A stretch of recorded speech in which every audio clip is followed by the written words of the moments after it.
At my mother's funeral, my older sister Sarah declared in front of everyone that she deserved her mother's entire jewelry collection because of firstborn rights. She stood there, cold and calculating, demanding pieces that held decades of memories while I was still processing the loss. What she didn't know was that our family attorney had insisted on DNA verification for all beneficiaries before executing the will.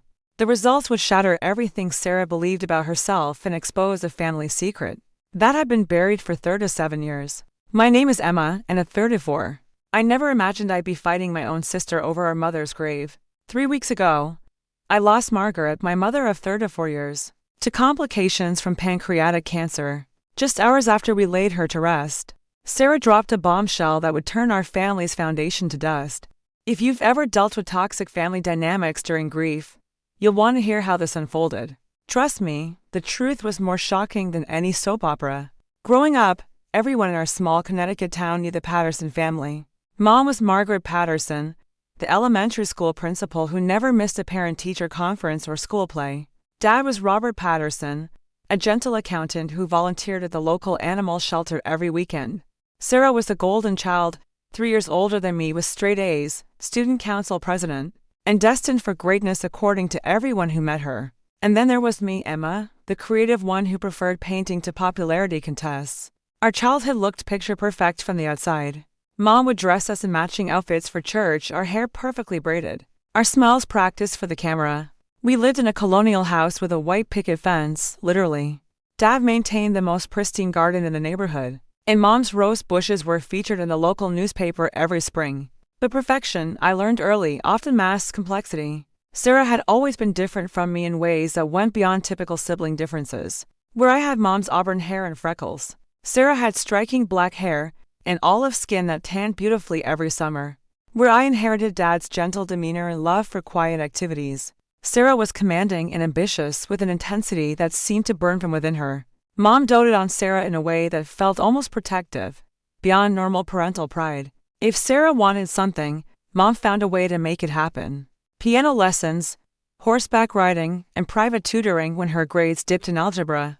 Meanwhile, my requests for art supplies or classes were met with practical considerations about cost and necessity. Sarah has such potential, Mom would say when Dad questioned the expense of yet another extracurricular activity. We need to nurture her gifts. When I asked about art camp one summer, Mom's response was, "Art is a lovely hobby, Emma, but Sarah needs opportunities that will secure her future." I told myself it was birth order dynamics. Sarah was the trailblazer, and parents often invested more heavily in their first child's activities. It wasn't until I was 16 that I began noticing other things that felt off. During a family barbecue, I overheard my Aunt Linda whispering to my Uncle Jim about how much Sarah looked like him. When I asked Mom later who him referred to, she quickly deflected, saying Aunt Linda was probably talking about some neighbor's new baby. But the conversation stopped so abruptly, and Mom's face went so pale, that I knew there was more to it. There were other moments throughout our childhood that gained new significance years later. Photos of Mom's pregnancy with Sarah were oddly sparse, unlike the documented pregnancy she had with me. When Sarah asked questions about her birth, Mom's stories were vague, lacking the specific details she could recall about my delivery. And Sarah's baby book, while beautiful, seemed carefully curated in a way that mine was not. Sarah herself seemed to sense she held a special place in our family hierarchy, though she never questioned it directly. She carried herself with the confidence of someone who knew they were favored, making decisions for the family even as a teenager. When we chose vacation destinations, Sarah's preferences dominated. When we decorated for holidays, her vision took precedence. It wasn't bratty behavior exactly, but rather the natural assumption of authority that comes from years of being treated as the family's crown jewel. The jewelry collection became a symbol of Sarah's status early on. Mom had inherited pieces from her own mother and grandmother, beautiful vintage pieces that sparkled with family history. There was Grandma's pearl necklace, worn on her wedding day in 1952. Great-grandmother's emerald ring, passed down through 3 generations. A delicate Art Deco bracelet from the 1920s that caught light like captured starfire. Sarah would often ask to try on the jewelry, spending hours in front of Mom's vanity mirror, pretending to be a princess or a movie star. Mom would watch her with such tender pride, promising that someday, these will be yours to pass on to your own daughters. I was occasionally allowed to look, but never to touch, never to try on. These are special pieces, Emma, Mom would explain. They require careful handling. By the time Sarah left for college, it was understood that the jewelry collection was her inheritance. Not discussed formally, but assumed. Sarah would make comments about having her future engagement ring reset to match Grandma's pearls, or about wearing the emerald ring to important business functions. Mom never corrected these assumptions. I found my own path, focusing on my art and accepting that Sarah would inherit the valuable family pieces. It stung sometimes, especially watching Sarah's casual attitude toward things that held deep sentimental value for our family, but I told myself that material possessions weren't what mattered. I had Mom's love, even if it was expressed differently than what Sarah received when Dad died of a heart attack. 5 years ago, Sarah stepped naturally into the role of family decision-maker. She chose the funeral home, selected his headstone, and even decided which of his personal belongings to keep and which to donate. Mom seemed to defer to Sarah's judgment on everything, treating her more like a partner than a daughter. Again, I attributed it to Sarah's take-charge personality and Mom's grief making decision-making difficult. Looking back now, I can see how many signs were there all along. But sometimes the truth is so unexpected, so fundamentally different from the story we've been told our entire lives, that our minds simply refuse to process the clues until we're forced to confront them directly. The forcing would come soon enough. The pancreatic cancer diagnosis came on a Tuesday in March. Mom had been complaining about back pain for months, attributing it to long hours at her desk as principal.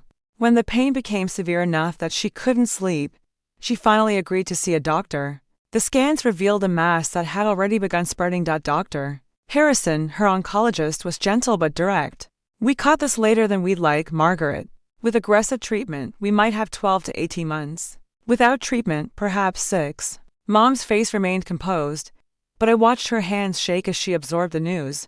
Sarah immediately launched into questions about treatment options, second opinions, and clinical trials. She had printed research papers within hours and had Mom scheduled with specialists in Boston.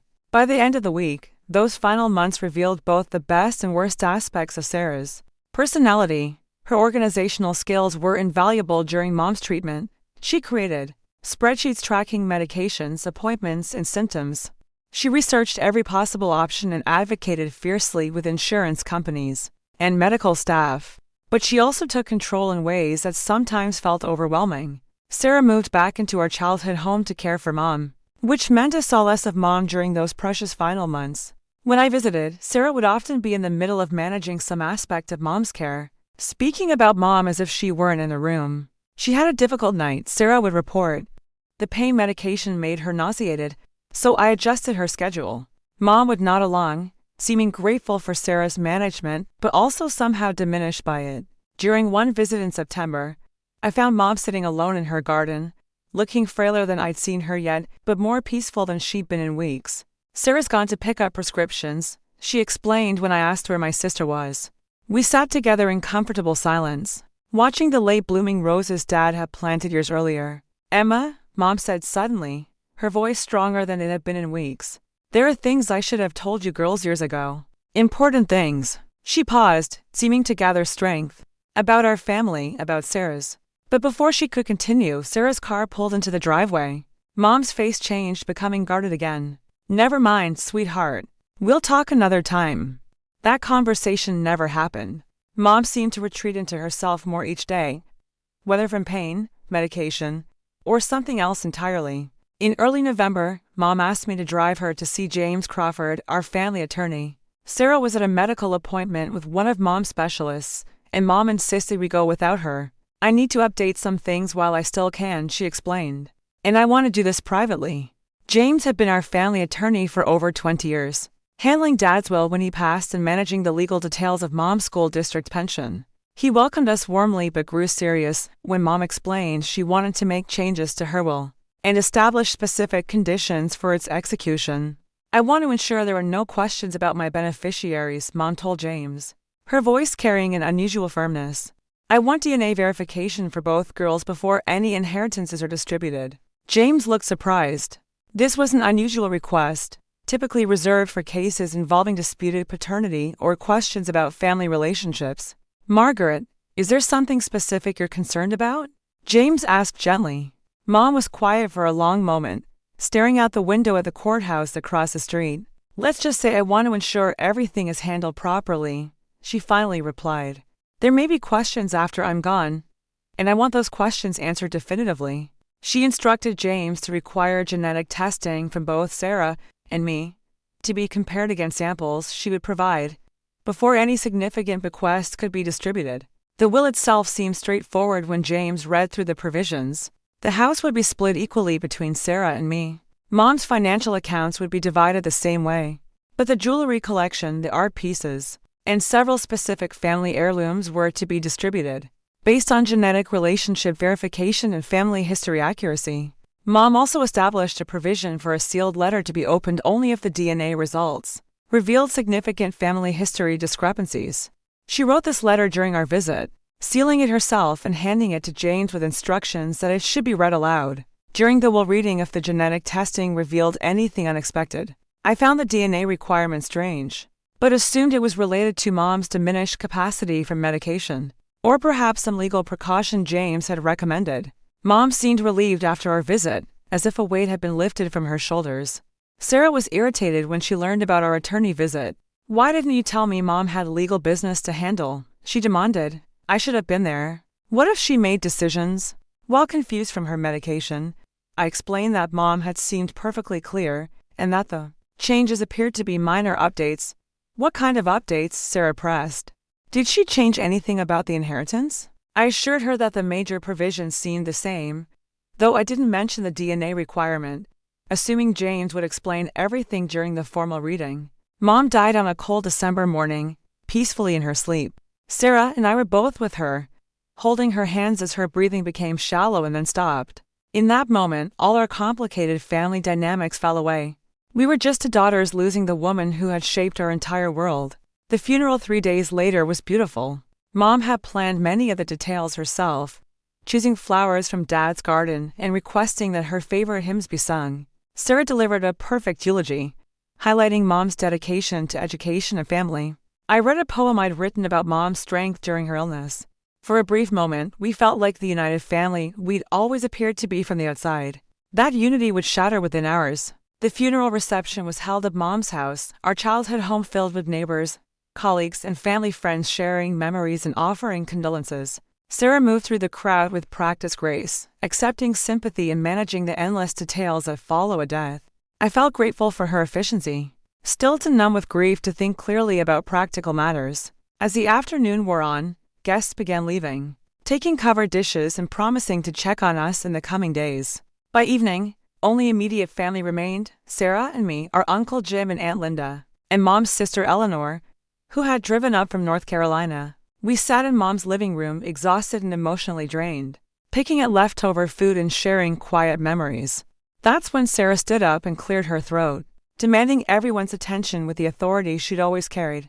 "Before everyone leaves, there's something important I need to address," she announced, her voice carrying the confident tone she used in business meetings. "Mom's jewelry collection," she continued, moving to stand beside the antique secretary desk where Mom had always kept her most precious pieces. "I know we haven't formally discussed inheritance details, but I think we all understand the natural order of these things." She opened the desk drawer and began removing the velvet jewelry boxes I'd admired throughout my childhood. "As the firstborn daughter, I'll be taking responsibility for all of Mom's jewelry and the important family heirlooms," Sarah stated matter-of-factly, as if she were announcing dinner plans. "These pieces have been passed down through generations, and it's my duty to preserve them for the next generation of Patterson women." The room fell silent. Uncle Jim looked uncomfortable, shifting in his chair and glancing at Aunt Linda. Eleanor's eyebrows rose, but she remained diplomatically quiet. "I felt like I'd been slapped, Sarah," I said, finding my voice despite the shock. "Don't you think we should wait for the will reading?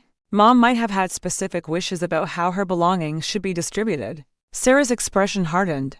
"The will reading is just a formality, Emma. These cultural traditions about firstborn inheritance rights exist for good reasons. The oldest child takes responsibility for preserving family legacy." She held up Grandma's pearl necklace, the piece I'd always found most beautiful. "These aren't just jewelry, they're family history.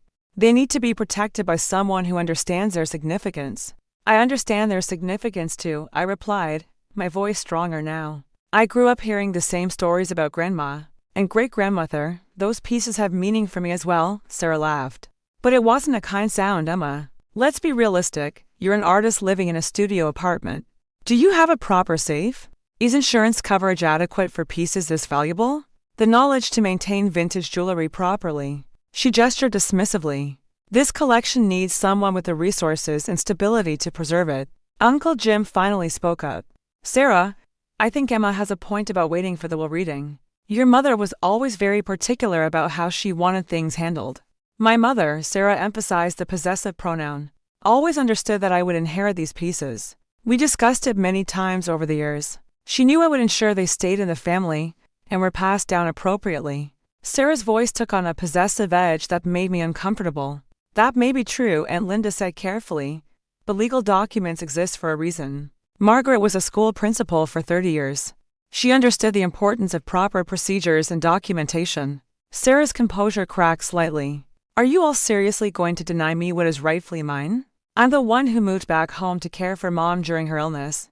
I'm the one who handled her medical appointments, managed her medications, and dealt with insurance companies and hospital administrators.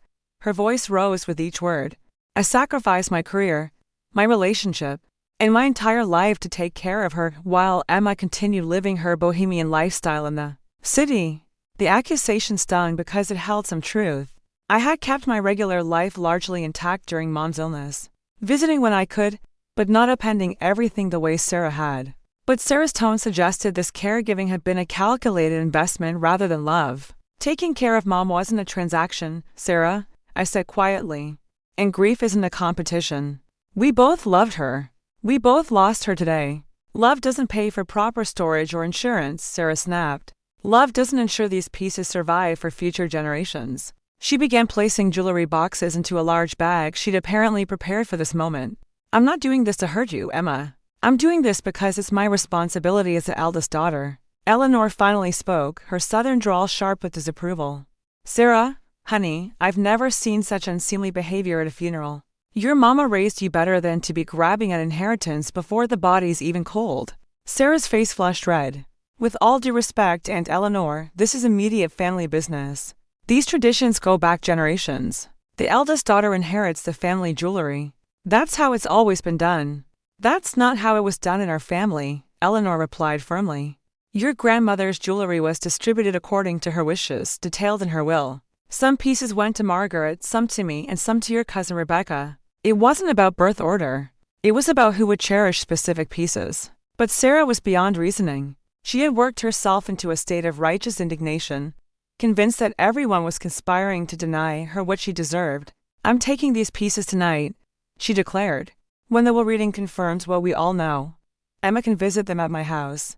The casual cruelty of that statement took my breath away. 1 week after Mom's funeral, we gathered in James Crawford's office for the formal will reading. The conference room felt too large for our small group, Sarah and me, Uncle Jim and Aunt Linda, Eleanor, and James himself. Sarah arrived carrying a leather portfolio and wearing the pearl necklace she claimed from Mom's collection.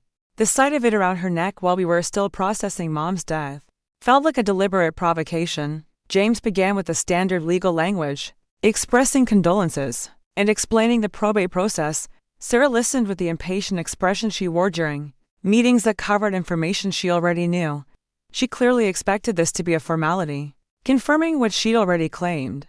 Before we proceed to the specific bequests, James said, adjusting his glasses and looking directly at Sarah and me, your mother included some unusual requirements that must be fulfilled before any significant inheritances can be distributed. Sarah's confident expression flickered. What kind of requirements? Genetic verification, James replied simply. Margaret requested that both daughters provide DNA samples to confirm family relationships before inheriting any items valued over $1,000 or holding specific sentimental significance. The room went silent. Sarah's face drained of color. That's ridiculous. Why would Mom require DNA testing? We're obviously her daughters. Nevertheless, James continued gently, it was her explicit wish, stated clearly and in her right mind during our November meeting. The testing has already been arranged with a certified laboratory. Both of you provided samples during your mother's final week at her request, which you may remember as being for medical purposes. I did remember. Mom had asked both Sarah and me to provide cheek swabs during one of her last lucid days, explaining that her doctors wanted genetic information about potential hereditary conditions. It had seemed like a reasonable medical precaution at the time. Sarah stood abruptly. This is insane. I'm her firstborn daughter. Everyone knows that. Why would she question our paternity after 37 years? 34 years. I corrected automatically, then felt petty for the correction. The results arrived yesterday, James continued, his professional demeanor not quite concealing his discomfort. Margaret also left instructions. That of the genetic testing revealed significant family history discrepancies. A sealed letter should be opened and read aloud during this meeting. He reached for a manila envelope marked with Mom's careful handwriting. The DNA results do indicate some unexpected findings that require this letter to be opened. Sarah sank back into her chair, her face now completely pale. What kind of findings? Instead of answering directly, James opened the envelope and unfolded several pages written in Mom's familiar script. Margaret asked that I read this aloud in its entirety if the genetic testing revealed what she termed the truth I should have shared years ago. He cleared his throat and began to read, My dearest daughters, if you are hearing this letter, it means the DNA testing has revealed what I have kept hidden for 37 years. Sarah, my darling girl, you are not Robert's biological daughter, and Emma, you are not Sarah's full sister. The words hung in the air like a physical presence. Sarah made a small sound, somewhere between a gasp and a whimper. I felt the world tilt sideways. James continued reading, Sarah, your biological father is Daniel Morrison, a man I had a brief relationship with before I married your dad. When I discovered I was pregnant, Daniel was already engaged to someone else and made it clear he wanted nothing to do with the child.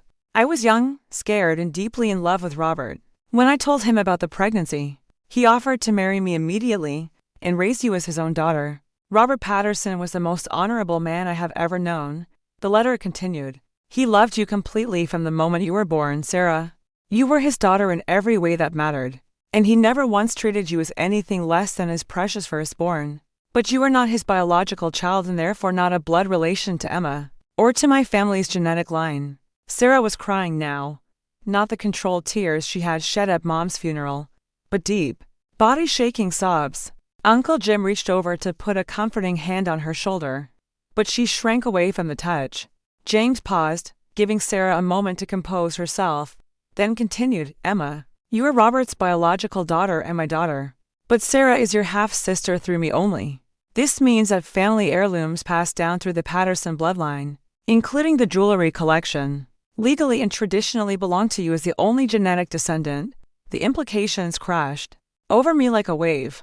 Not only was Sarah not Dad's biological daughter, but I was actually the firstborn Patterson child by blood. Everything Sarah had claimed about birth order and inheritance rights was based on a fundamental misunderstanding of our family structure. The letter wasn't finished. I know this revelation will be painful for both of you, but particularly for Sarah, who has built her identity around being the eldest Patterson daughter. Please understand that my love for both of you has never wavered. Sarah, you were loved completely by both Robert and me. Emma, you were equally cherished. But the jewelry collection has been passed down through 5 generations of my family's bloodline, and tradition dictates it should continue to the next genetic generation. James folded the letter carefully. There's more, including specific explanations about how your mother made this decision and her hopes for how you'll both handle this information. But that covers the essential legal points regarding inheritance. The silence that followed was deafening. Sarah sat staring at her hands, the pearl necklace around her neck now seeming like evidence of a life built on false foundations. James opened a separate folder containing the official DNA test results, placing them on the conference table, where everyone could see the laboratory letterhead. The genetic analysis confirms what Margaret suspected, he said gently. Sarah shares no genetic markers with Robert Patterson, while Emma shows typical father-daughter genetic patterns. Sarah's hands trembled as she reached for the documents.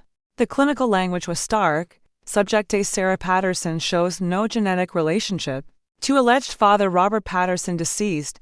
Sample from stored medical records. Subject B Emma Patterson shows a 99.7% probability of a paternal relationship to Robert Patterson. This is impossible, Sarah whispered, her voice breaking. I remember Dad teaching me to ride a bike. I remember him helping with my homework, coming to my school plays, and walking me down the aisle at my wedding. She looked up desperately. Those memories are real. He loved me. He was my father. He was your father in every way that mattered, Eleanor said softly, her voice filled with compassion. Love makes apparent, not just genetics. But Sarah wasn't hearing comfort. She was seeing her entire identity crumbling. 37 years, she said, laughing bitterly. 37 years of being the eldest Patterson daughter, the one responsible for family tradition, the heir to everything. And it was all a lie. It wasn't a lie, I said, finding my voice despite my own shock. You were Dad's daughter. He chose to be your father. That's even more meaningful than biological connection. Sarah turned to me with an expression I'd never seen before, a mixture of rage and devastation. Easy for you to say. You're still who you always thought you were. You're still Dad's biological daughter. You're still the legitimate Patterson heir. The word legitimate came out like a curse.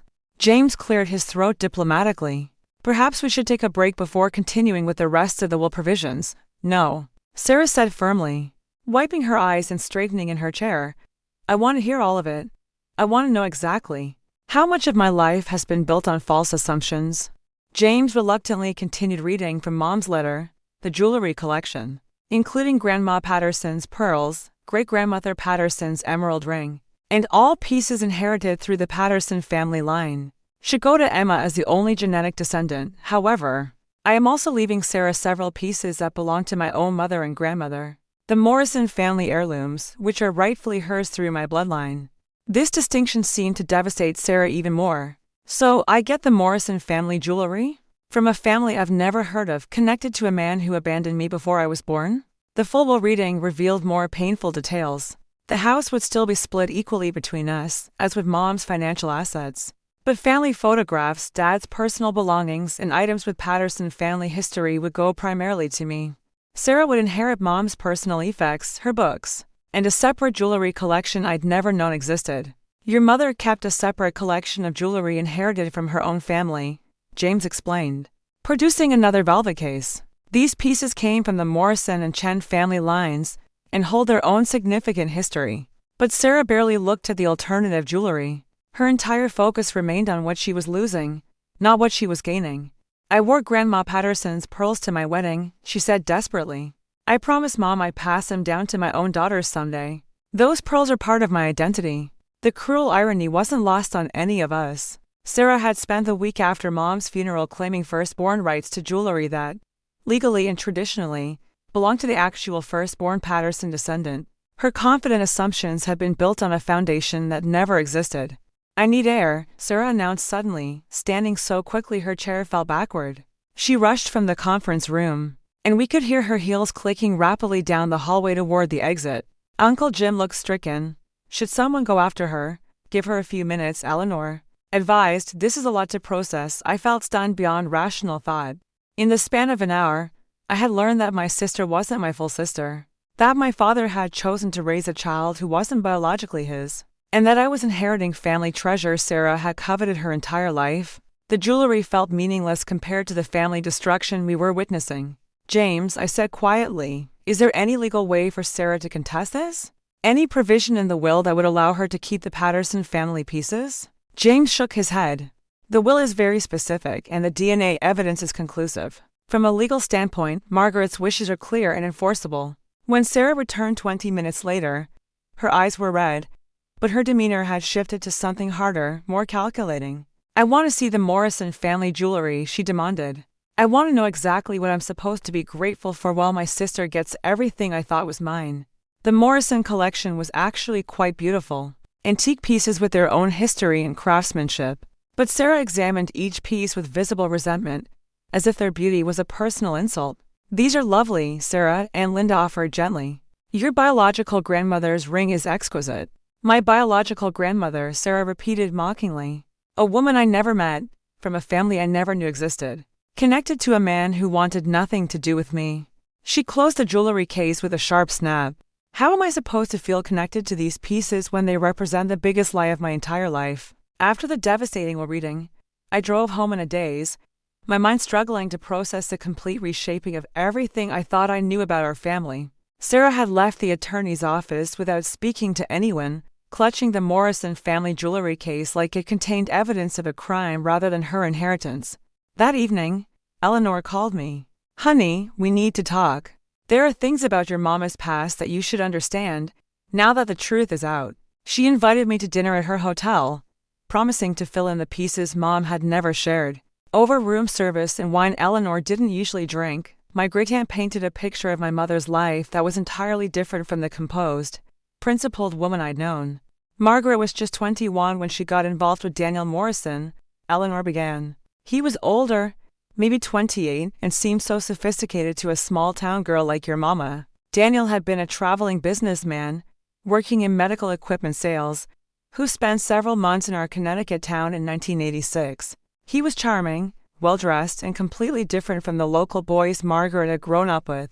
She was head over heels in love," Eleanor recalled. "Called me every night talking about this worldly man, who was going to show her life beyond Connecticut." The relationship lasted for months. Margaret had believed Daniel's promises about moving to Boston together, maybe even marriage. She had started making plans to leave her job and follow him. Then Daniel got promoted to a position in Chicago, and suddenly his tune changed completely. Eleanor continued, her voice hardening with old anger. When Margaret told Daniel she was pregnant, his response was devastating. He told her he was actually engaged to someone in Chicago and had been the entire time he was in Connecticut. Said the pregnancy was her problem to solve and that if she tried to contact him again, he'd deny everything. Margaret had been heartbroken and terrified. This was 1986 in a small Connecticut town where unmarried pregnancy still carried significant social stigma. Your mama was raised a strict Catholic, so terminating the pregnancy wasn't an option she could consider. She was facing being a single mother with no financial support, probably losing her teaching job, and definitely facing judgment from everyone she knew. That's when Robert Patterson entered the picture. He had been quietly in love with Margaret since high school, watching her relationship with Daniel from a distance. When Margaret confided in her best friend about the pregnancy, Robert somehow learned about the situation. Robert was the kindest man, Eleanor said, tears in her eyes. He went to your mama and offered to marry her immediately. Said he'd been waiting for a chance to prove he could make her happy. And this was it. He promised to love that baby as completely as if it were his own biological child. They had a small wedding 6 weeks later. Anyone who counted months probably suspected the truth, but Robert's family publicly supported the marriage, and in 1987, small-town gossip eventually moved on to other scandals. Sarah was born healthy and beautiful, and Robert doted on her from her first breath. He never, once, not even in private family conversations, referred to Sarah as anything other than his daughter, Eleanor emphasized. When Sarah would inherit his chin dimple or ask why she looked different from him, Robert would just say genetics are mysterious and that she got her beauty from her mama's side.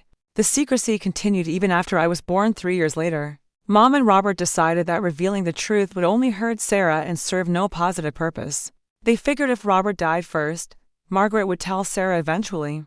If Margaret died first, Robert would handle it. They never planned on both of them being gone while you girls were still processing grief. This explained so many childhood memories that had puzzled me. Mom's overprotective attitude towards Sarah wasn't just maternal pride but guilt and fear that somehow the truth would surface and destroy Sarah's sense of security. The sparse documentation of Mom's first pregnancy made sense now. She had been trying to obscure details that might raise questions later. But why didn't Mom tell us before she died? I asked Eleanor. She had months to prepare us for this revelation. Eleanor sighed deeply. I think she tried, honey. She mentioned several times that she had important things to discuss with you girls, but Sarah's caregiving became so controlling that Margaret never found private time with either of you. And honestly, I think she was hoping she might never have to reveal the truth at all. The DNA requirement in the will suggested otherwise, though. Mom had been preparing for this revelation, ensuring that legal documentation would force a conversation she couldn't bring herself to have while alive. What was Daniel Morrison like? I asked, trying to imagine this man who was Sarah's biological father. Eleanor's expression darkened. Charming but selfish. The kind of man who made big promises he never intended to keep. He was handsome, I'll give him that, and Sarah definitely inherited his striking features. But his character was questionable even beyond abandoning your mama. She pulled out an old photograph she kept in her purse, apparently for decades. It showed a young woman who was unmistakably my mother, standing next to a tall, dark-haired man with Sarah's exact jawline and intense eyes. I kept this because Margaret asked me to destroy it, but something told me it might be important someday. Looking at the photo, Sarah's parentage was obvious. The resemblance to Daniel Morrison was striking, far stronger than any similarity she'd shared with Robert Patterson. All those years of family photos where Sarah looked slightly different from the rest of us now made perfect sense. Did you ever try to contact Daniel? Find out what happened to him? Eleanor nodded grimly. About 5 years ago, I hired a private investigator, just out of curiosity. Daniel Morrison died in a car accident in 1995. Never married the fiancée in Chicago, apparently. Died with significant debts, and no other children that anyone could trace. So Sarah's biological father was dead, had been for nearly 30 years, taking with him any possibility of Sarah ever having a relationship with her biological father or getting answers about why he abandoned her and Mom. The information Eleanor shared recontextualized everything about our childhood. Mom's fierce protection of Sarah, her guilt-driven indulgence, and even her occasional distance from me, it all made sense now. She had been carrying this secret for 37 years, loving to daughters while managing complex feelings about truth, deception, and family loyalty. 3 weeks after the will reading, I still hadn't heard from Sarah. She had blocked my phone number and wasn't responding to emails. Uncle Jim reported that she was staying with a friend and taking time off work to process everything. Part of me understood her need for space, but part of me was hurt that she was shutting me out during a time when we both needed family support. I had spent those weeks in my own form of processing, sitting with Mom's jewelry collection and trying to understand the weight of inheriting pieces that had caused such devastation. The pearls Sarah had worn to her wedding sat in their velvet box, beautiful but somehow tainted by the pain they represented. Every time I looked at them, I heard Sarah's voice claiming firstborn rights that were never hers to claim. Eleanor suggested I reach out to Sarah through a mutual friend. So I asked our cousin Rebecca to arrange a meeting. Sarah needs to know that you don't want to punish her, Rebecca advised after speaking with Sarah. She's convinced you're celebrating her downfall, which we both know isn't true. Rebecca arranged for us to meet at a neutral location, a small cafe downtown, where we'd often met during college when we needed to talk through family drama. Sarah arrived looking exhausted, her usually perfect appearance replaced by an obvious lack of sleep and emotional strain. I don't know what to say to you, she began without preamble, sliding into the booth across from me. I don't even know who I am anymore. Everything I thought I knew about myself, about our family, about my place in the world, it's all been ripped away. You're still my sister, I replied immediately. DNA doesn't change that. Dad raised you, loved you, and considered you his daughter completely. That's more important than biology. Sarah's laugh was bitter. Is it though? Because the law doesn't see it that way. The will doesn't see it that way. One spent a week claiming inheritance rights based on being the firstborn Patterson daughter. And it turns out I'm not a Patterson at all. The pain in her voice was raw and real. Despite everything she had put me through, despite her callous demands at Mom's funeral, I felt genuine sympathy for the identity crisis she was experiencing. Sarah, you've always been driven by achievement and status, I said gently. But your worth as a person, as a sister, as Dad's daughter, none of that came from birth order or genetic connection. It came from who you are. Who am I? She asked, her voice breaking. I'm the daughter of a man who abandoned my mother when she needed him most. I'm the result of a deception that lasted 37 years. I'm someone who grabbed at jewelry while her mother's body was barely cold, because I was so convinced I deserved it. This was the closest thing to an apology I had received from Sarah, and it came wrapped in self-recrimination that was probably more painful than healing. You want to know what I decided? I said, reaching into my purse. I decided that Mom's will was legally correct but emotionally cruel. She should have told us this truth years ago, in a way that allowed us to process it together. I placed Grandma Patterson's pearl necklace on the table between us. Sarah stared at it as if it were a snake. These pearls have been part of your identity since childhood, I continued. You wore them to your wedding. You promised Mom you'd pass them to your daughters. That history doesn't disappear because of a DNA test. Sarah looked up at me with confusion. What are you saying? I'm saying that I want to split the jewelry collection differently than Mom's will specifies. You should have the pieces that are meaningful to your memories and experiences. I'll keep the pieces that resonate with me. Family tradition is important, but so is family harmony. Sarah began crying, not the angry tears from the attorney's office, but softer tears that seemed to carry relief along with grief. "Emma, you don't understand. I said horrible things. I treated you terribly. I was so convinced I was entitled to everything that I forgot to consider your feelings at all. You were processing Mom's death and discovering that everything you believed about yourself was wrong," I replied. "People don't make their best decisions under that kind of stress." We spent the next 2 hours talking more honestly than we had in years. Sarah admitted that her obsession with birth order and inheritance rights had been driven by deeper insecurities about her place in our family.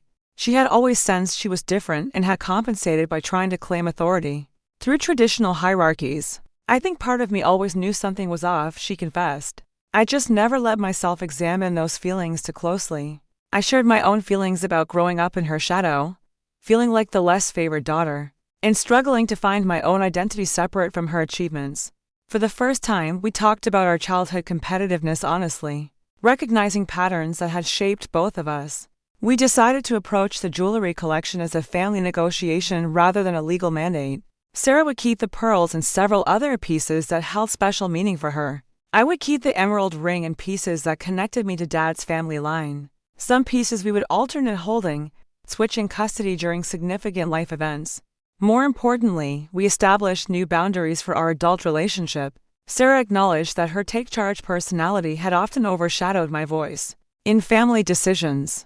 I acknowledged that my tendency to avoid confrontation had allowed resentment to build unnecessarily. 6 months later, Sarah started therapy to work through the complex emotions around learning about her parentage as an adult. She also began researching the Morrison family history, trying to understand that part of her genetic heritage without romanticizing the father who had abandoned her. I established the Margaret Patterson Memorial Scholarship for first-generation college students, funded partly by selling some of the more valuable jewelry pieces that held more monetary than sentimental value. Mom would have approved of education funding over hoarding family treasures. Sarah and I meet monthly now, sometimes to discuss family business, sometimes just to maintain connection. We're different than we were before Mom's death, more honest, less competitive, and more aware of how family secrets can poison relationships even when kept with loving intentions. The jewelry collection sits in a shared safe deposit box accessible to both of us.